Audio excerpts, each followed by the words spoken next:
Wakati nahodha wa timu ya taifa ya Ureno Cristiano Ronaldo anafunga hat-trick kwenye mchezo wa kundi B Juni 15 mwaka 2018 kwenye michuano ya Kombe la Dunia, kwenye mchezo ambao Ureno ilicheza dhidi ya Uhispania kwenye uwanja wa Fischl.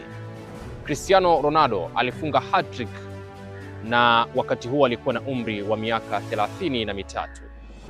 Nyota wa timu ya taifa ya Uhispania ambaye anafanya vizuri sana kwa sasa, Lamine Yamal, wakati huo alikuwa na umri wa miaka 10 tu, lakini alimshuhudia Ronaldo akileta maajabu mbele ya timu yake ya taifa ya Uhispania.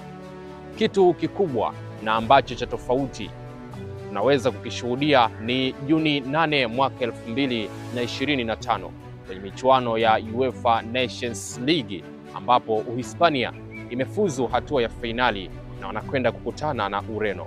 Mchezo huu utachezwa kwenye uwanja wa Allianz Arena pale nchini Ujerumani. Lakini kitu ambacho watu wengi wanaweza kuvutiwa nacho ni historia hiyo kubwa kabisa, ambapo Lamine Yamal wakati ule akiwa na umri wa miaka 10, sasa hivi ana umri wa miaka 17, anakwenda kukutana na Cristiano Ronaldo.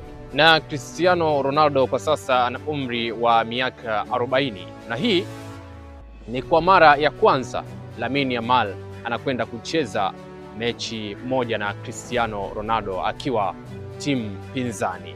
Ni kipi kitakwenda kutokea? Ikumbukwe Cristiano Ronaldo kwa mdomo wake mwenyewe amewahi kutamka kwamba Lamine Yamal ni miongoni mwa wachezaji ambao wanaweza kushinda Ballon d'Or mapema zaidi.